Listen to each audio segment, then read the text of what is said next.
பெருந்தலைவர் காமராஜர் அவர்களை ஒரு யூடியூபர் முக்தார் அகமது அவர்கள் திட்டமிட்டு அவதூறு பேசுகின்றார்.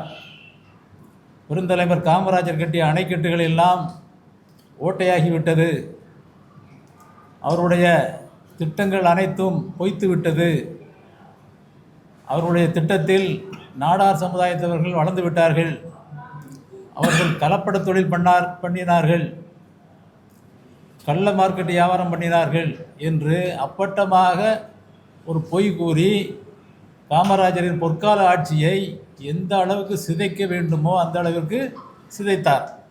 இதை எங்கள் சமுதாயம் மட்டுமல்ல, தமிழகத்தில் உள்ள அனைத்து தமிழ் சமுதாயமும் தட்டி கேட்டது.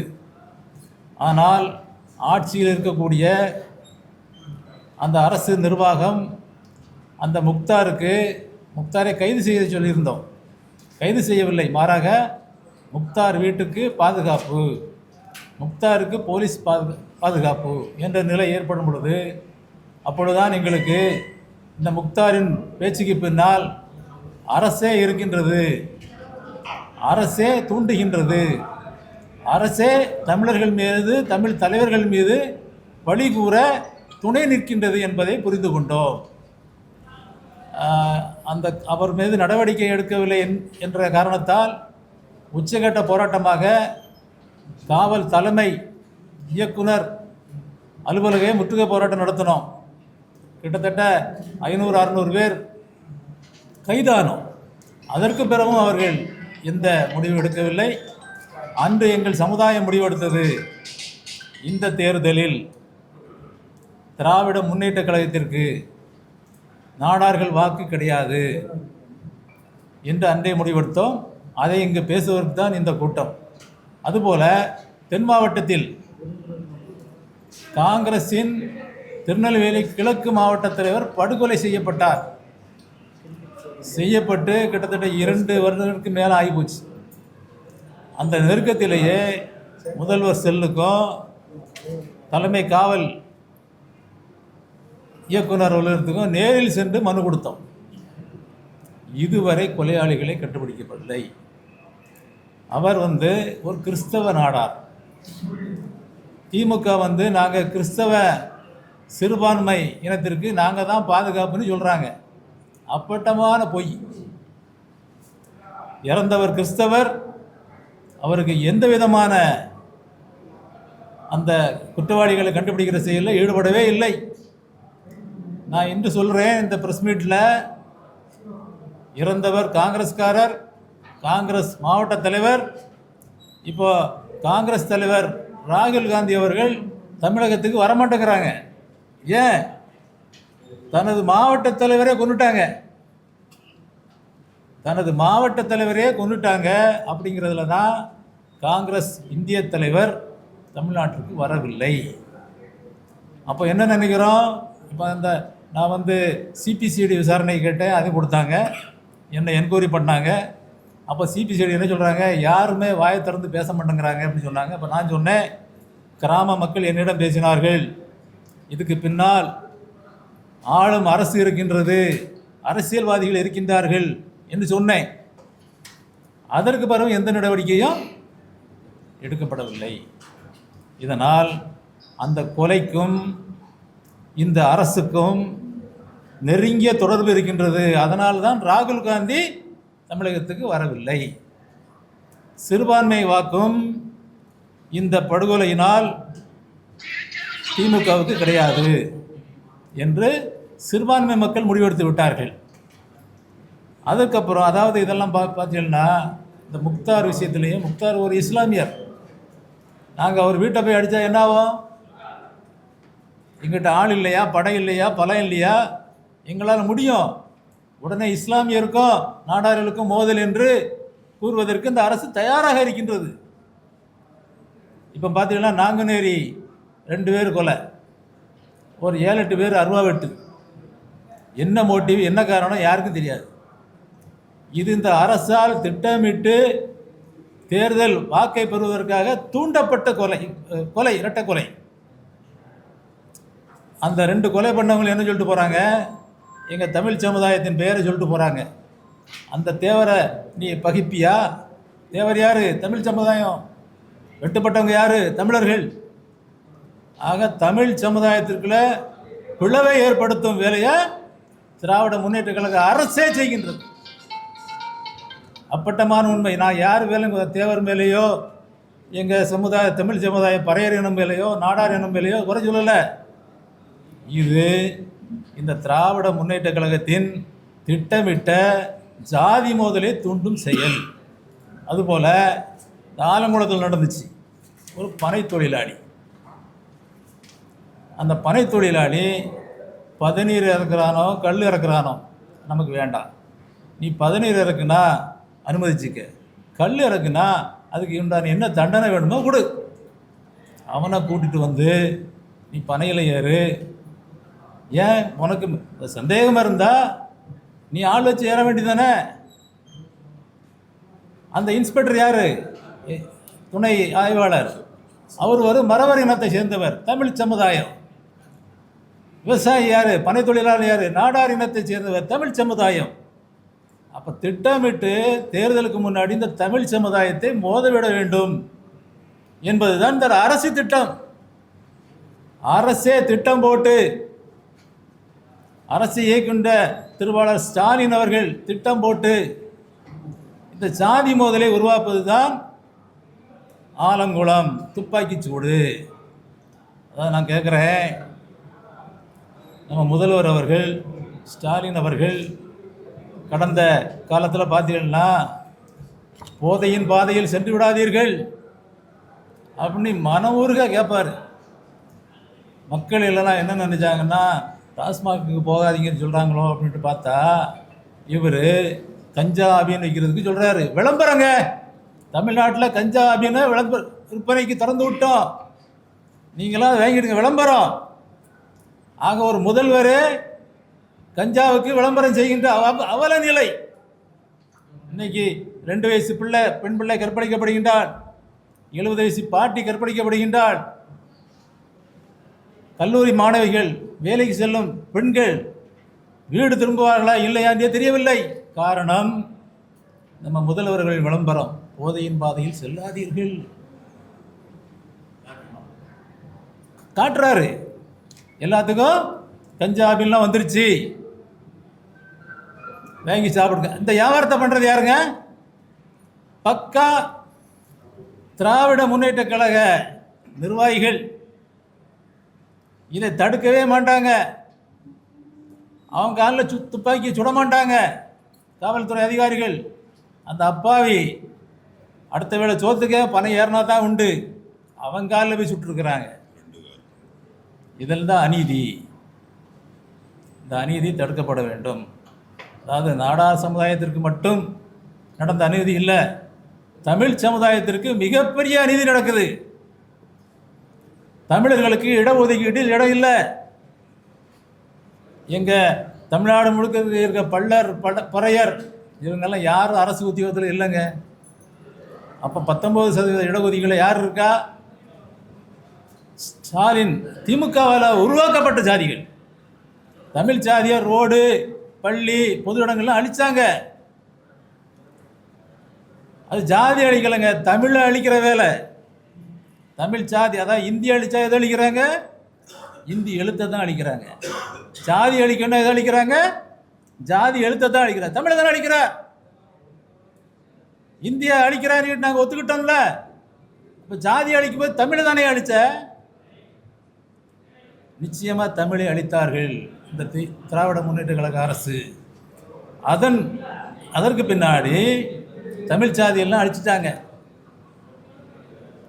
பாருங்க, எக்மோரில் நாயர் பாலச்சாலைன்னு இருக்குது. நாயர் பாலம் நீங்கள்லாம் கடந்து வந்திருப்பீங்க எக்மோரில். இப்போ கோவையில் ஜிடி நாயுடு ஐயா, இப்போ ஒருத்தர் வெளியே நின்னார், கேட்டேன் இதுக்கு அடுத்தபடியாக ப்ரெஸ் மீட்டு. நீங்களும் நானும் என்ன ஜாதினே தெரியாது, இல்லை இருக்கிறிய இதில் எனக்கு இதில் 50 பேர் இருப்பீங்க, நீங்களும் நானும் தமிழர்கள் தான், என்னன்னே தெரியாது. நான் வெங்காய நாயுடுன்னு சொல்லும் பொழுது, நான் சந்திரபாபு நாயுடுன்னு சொல்லும் பொழுது, நான் ரேவந்த் ரெட்டின்னு சொல்லும் பொழுது, ஆஹா தமிழ் சமுதாயம் ஆக முதல்ல ஜாதியை கொலை பண்ணாங்க, தமிழரையும் சேர்த்து கொலை பண்ணிட்டாங்க. இது இந்த திராவிட முன்னேற்ற கழக அரசு செஞ்சது. கேளுங்க, இப்போமோ திமுக ஆட்சியில் யாருமே எதிர்பார்க்கல. 2021 ஐயா முதல்வர் அவர்கள் திராவிட மாடல் அரசுன்னு சொன்னாங்க. அப்போ தான் நாங்கள் தமிழர்கள்லாம் வெளிப்படைகிறோம். குஜராத்தில் குஜராத் மாடல் அரசு, மராட்டியத்தில் மராட்டி மாடல் அரசு. அப்போ தமிழ்நாட்டில் என்னங்க மாடல் அரசு இருக்கணும்?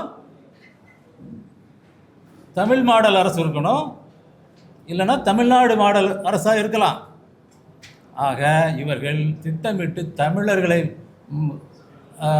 சாதி வாரியாக அழித்தது போக தமிழ்நாட்டையும் அழிக்கிறதுக்கு திட்டமிட்டுள்ளார்கள். அடுத்த கட்டமாக,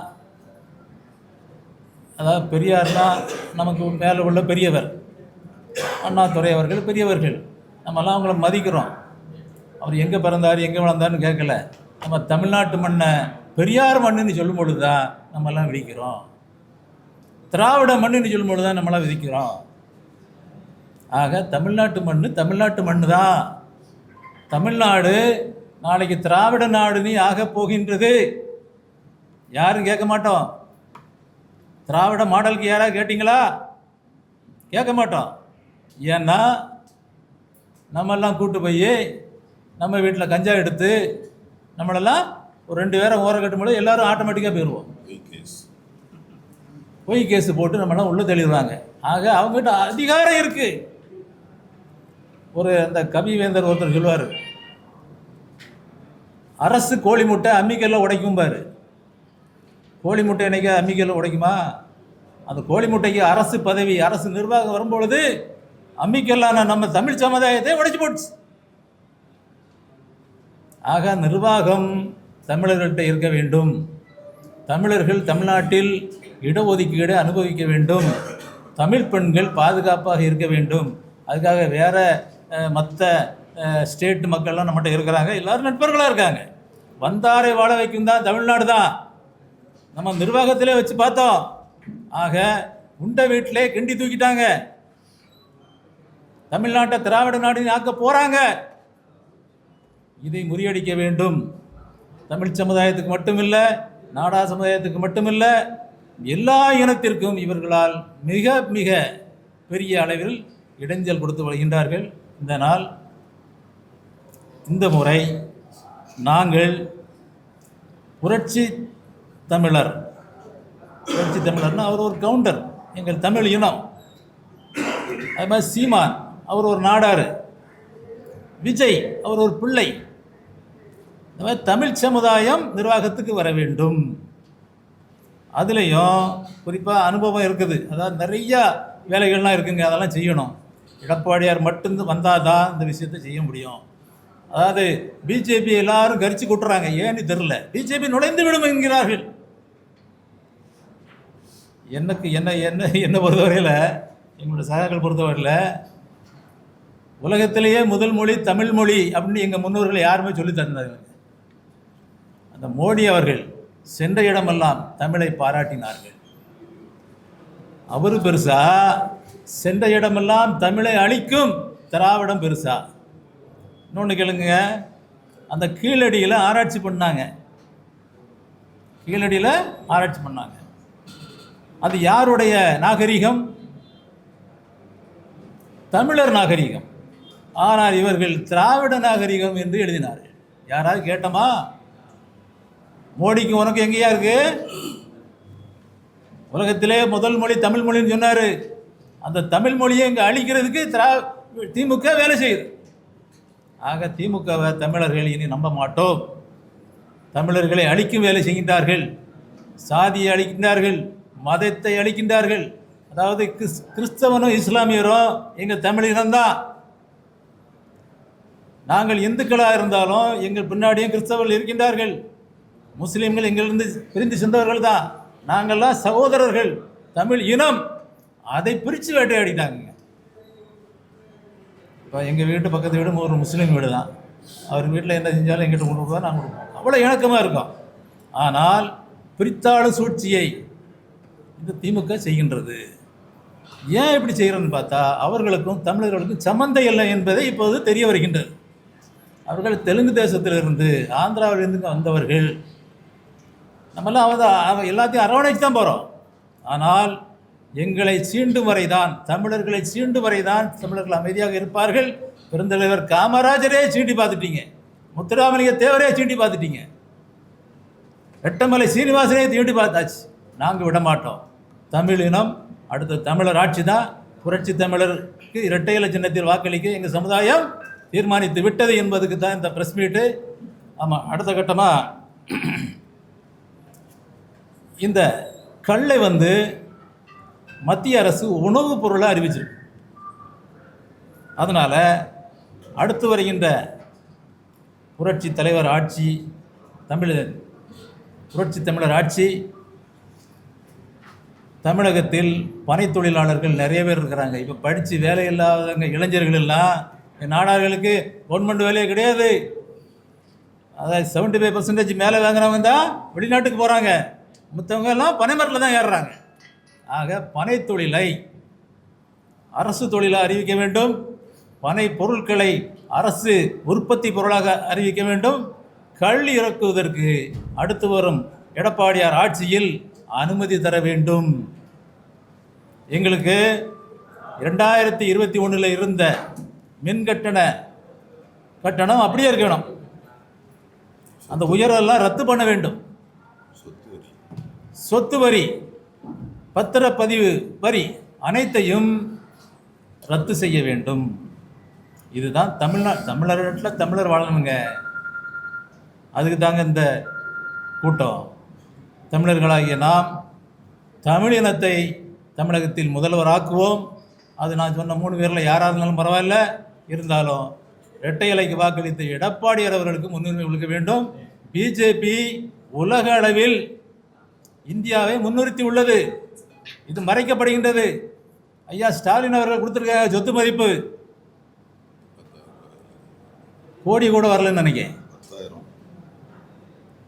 ஆக எடப்பாடி அவர்கள் ஆட்சிக்கு அமைந்த பிறகு ஸ்டாலின் அவர்கள் தேர்தல் ஆணையம் இணைந்து அவருடைய சொத்து மதிப்பு வெளிநாட்டிலெல்லாம் 50 லட்சம் கோடிங்கிறாங்க. 50 லட்சம் கோடி இருக்கு. இதெல்லாம் தமிழக மக்களுக்கு கொடுக்க வேண்டும். அவர் உண்மையில ஏழையாக இருந்துட்டு போட்டு பராரியாக இருந்துட்டு போட்டு கவலை இல்லை. அவருடைய சொத்தை ஆய்வு செய்ய வேண்டும். அதை தமிழக மக்களுக்கு பகிர்ந்து கொடுக்க வேண்டும். அவர் இல்லைன்னு சொல்லிட்டாரு. அது உலகத்தில் எந்த முறையில் இருந்தாலும் அது இல்லை இல்லைதான். ஆக அந்த சொத்து தமிழக மக்களுக்கு பகிர்ந்து கொடுக்க வேண்டும் என்று கூறுகின்றேன். வேற எதுவும் கேள்வி இருக்கா ஐயா?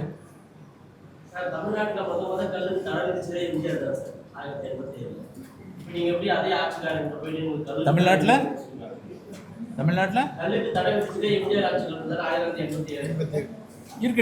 இருக்கட்டு இப்போதான் தம்பி அது தடை இருக்கட்டு. ஆனால் இப்போ தான் அதை உணவுப் பொருளாக சேர்த்துருக்காங்க. கல்லை உணவுப் பொருளாக இந்திய அரசு இப்போ தான் சேர்த்துருக்கு. அப்போ சேர்க்கலை. அதான் மத்திய அரசு இப்போ தான் சொல்லியிருக்கிறாங்க. எல்லா மாநிலத்திலும் கல் இருக்கு. கல்லை எக்ஸ்போர்ட் பண்ணுறாங்கங்க. ஏங்க நம்ம 10 வயசு இருக்கும்போது ஒன்றும் செஞ்சுருக்க மாட்டோம். இப்போ 50 வயசு ஆகும்போது ஏதாவது எல்லாம் செய்வோம். அதனால் அந்த வயசு ஏற அனுபவம் ஏற நமக்கு அந்த உரிமைகள் வேணும்னு கேட்கும். இடஒதுக்கீடை பற்றி எனக்கு தெரியாது. இப்போ தமிழர்களுக்கான இடஒதுக்கீடு சுத்தமாக மறுக்கப்பட்டு போச்சு. 80% இருக்கின்ற தமிழர்களுக்கு 30% கூட இடஒதுக்கீடு இடம் கிடையாது.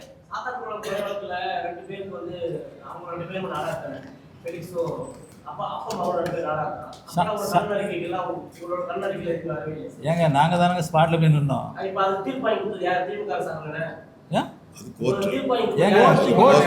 திமுக சட்டமன்றத்தில் தீர்ப்பு கொடுத்தீங்களா? சிபிஐ விசாரணை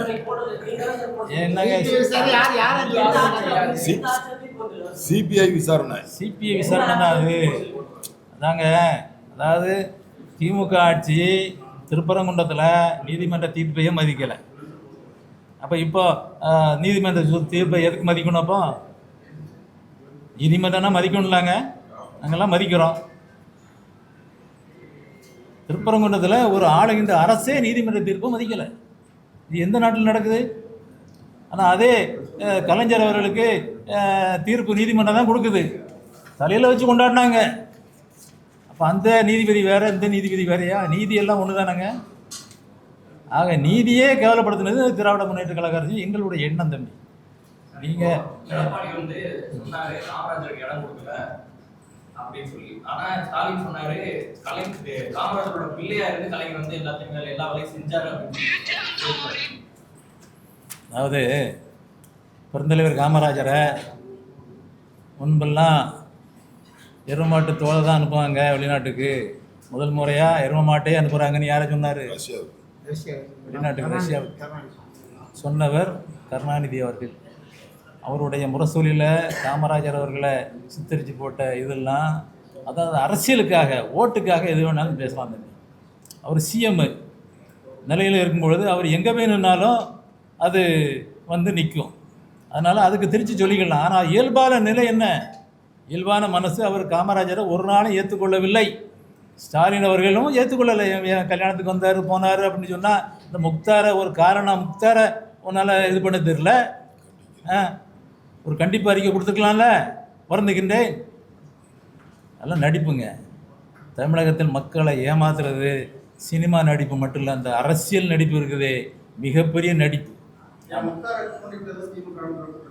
முக்தார நிச்சயமா போலீஸ் காவல் கொடுத்தது அவங்க தான். முக்தாருக்கு காவல் பாதுகாப்பு கொடுத்தது அவங்க தான். நல்லா தூண்டி விட்டது அவங்க தான். நாங்கள் தலைமைச் செயலக கதவை தட்டுறோம், தலைமை இயக்குனர் கதவை தட்டுறோம், காவல் இயக்குனர் கதவை தட்டுறோம். ஏதாவது ஒரு எங்கள் கையில் இல்லைன்றாங்க. பச்சை சொன்னால் காவல்துறை உயர் அதிகாரிகள்லாம் பெருந்தலைவர் காமராஜரை அவமானப்படுத்துங்க நாங்கள் விரும்பலை. காவல்துறை உயர் அதிகாரிகள் சொல்கிறாங்க. அவங்களுக்கு தெரியுது அதிகாரம் அவங்ககிட்ட இருந்தால் உடனே முக்தாரை தூக்கி ஜெயிலில் போட்டிருப்பாங்க. அந்த அதிகாரிகள்லாம், அதிகாரிகளே தடுக்கிறது யார்? அரசு தான். அரசே செய்துங்க.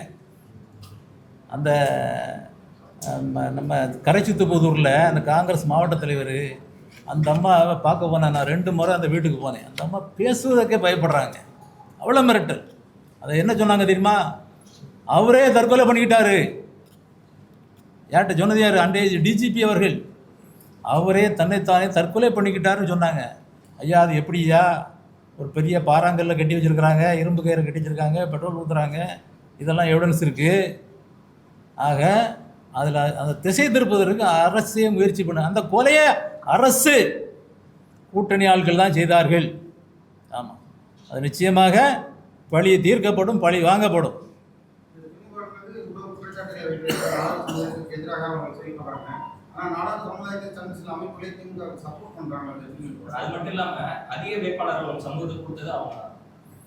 எங்களை பொறுத்தவரையில் திமுகவில் 10 நாடார்கள் கொடுத்துருக்குறாங்க, அதிமுகவில் 5 பேர் தான் கொடுத்துருக்காங்க. அப்படிங்கிறத நாங்கள் என்றைக்கும் அந்த எண்ணிக்கை கணக்கை விளம்பர. பெருந்தலைவர் காமராஜருக்கும் நாடார் சமுதாயத்திற்கும் ஒரு பழி வரும் பொழுது இந்த நாடார்கள் ஒரு குரல் கூட கொடுக்கவில்லை என்றால் அது 10 இருந்தானே 100 இருந்தானே சீரோ. அவங்கெல்லாம் சீரோக்கள். ஒருத்தரோட கேள்வி கேட்கல. அந்த தமிழிசை சவுந்தரராஜன் அக்கா கேள்வி கேட்டாப்புல, அந்த திலகபாமா அக்கா எங்களோட போராட்டத்தில் நின்றாங்க. அவங்கள ஜெயிக்க வைப்போமா?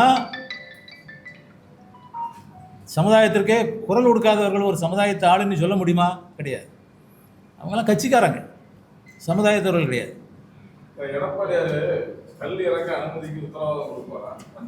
கொடுக்கணும், கொடுக்க வைக்கலன்னா அதுக்கு நாங்கள் போராடுவோம், போராடி பெறுவோம்.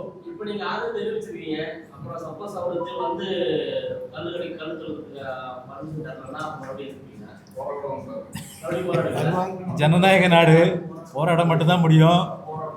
போலீஸால் துப்பாக்கியால் சுடவே முடியும்.